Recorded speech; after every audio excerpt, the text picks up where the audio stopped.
Deep in the heart of West Africa, nestled between lush green hills and the roaring Ikulu River, lay the village of Aje.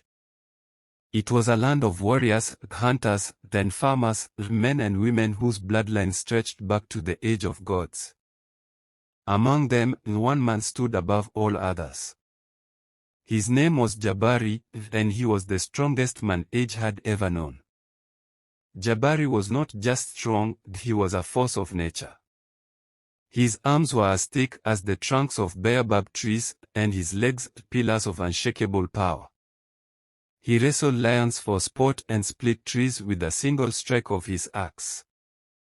Women swooned at the sight of him, and men envied his might. Warriors from distant villages came to challenge him, only to return home battered and humiliated.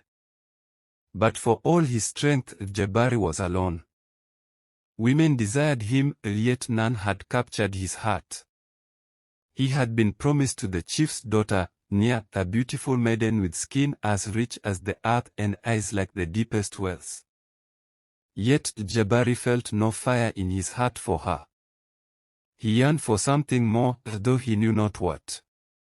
One evening, after a triumphant victory in the annual wrestling tournament, Jabari wandered into the outskirts of the village, drawn by the sound of distant drumming and laughter. It was there, in the shadow of the sacred baobab, that he saw her. She was dancing. She moved like the wind, her body swaying in a rhythm that spoke of secrets and forbidden pleasures. She was draped in a red cloth, her dark skin gleaming under the moonlight. Her laughter was like a song, playful yet tinged with sorrow. Jabari had never seen her before, yet something about her felt familiar.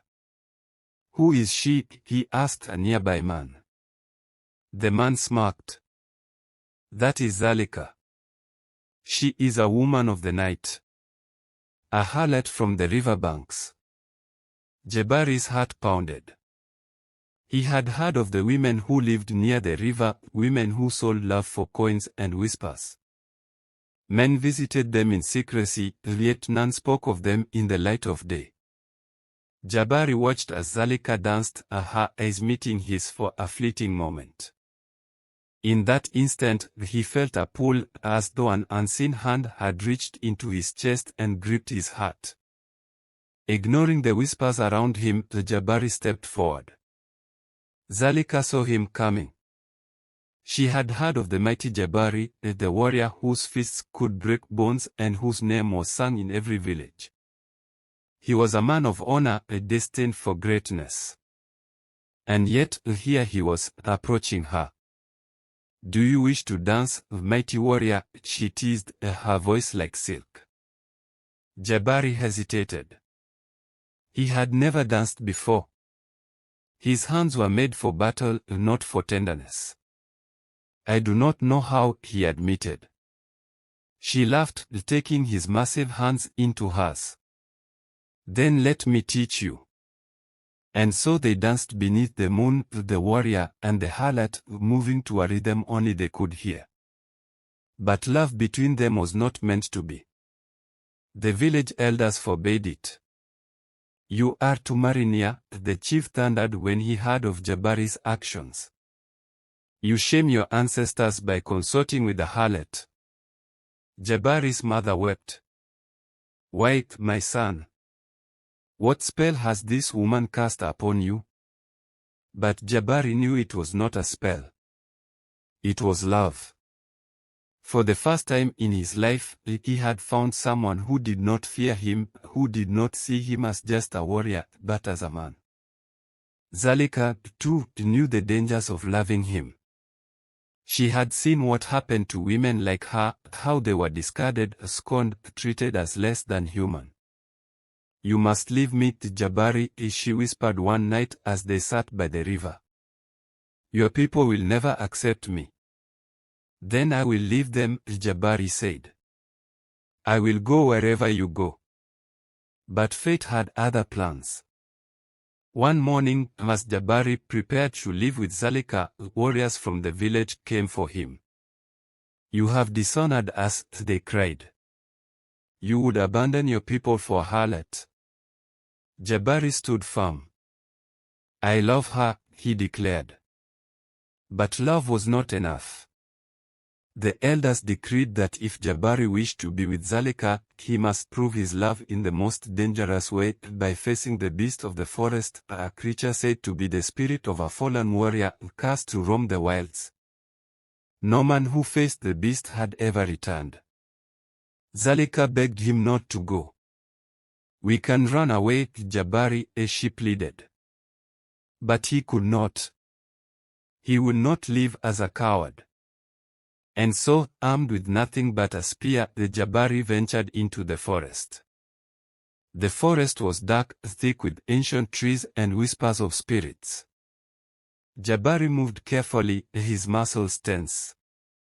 Then he heard it, a low growl that sent shivers down his spine. The beast emerged from the shadows. It was larger than any lion, its eyes glowing like fire, its claws sharper than any blade. Jabari raised his spear. The battle was fierce. The beast was fast, but Jabari was stronger. He dodged, struck, and wrestled the creature with all his might. For hours they fought, their roars echoing through the forest. Blood stained the earth. But in the end, Jabari stood victorious. The beast lay still. Exhausted, Jabari stumbled out of the forest, his body broken but his spirit unyielding. He had won. But as he neared the village, he found chaos. The chief had discovered Zalika's plan to escape and ordered her execution. Jabari ran. He ran faster than he ever had before. But he was too late. Zalika was gone. Her lifeless body lay by the river, and her once dancing feet now still. Jabari fell to his knees, a howl of pain tearing from his throat. The strongest man in the village had won the greatest battle of his life, only to lose the one thing that mattered most. Jabari never returned to the village. He buried Zalika beneath the sacred baobab tree, the place where they had first danced. Some say he vanished into the wild, becoming a legend, the ghost of the forest.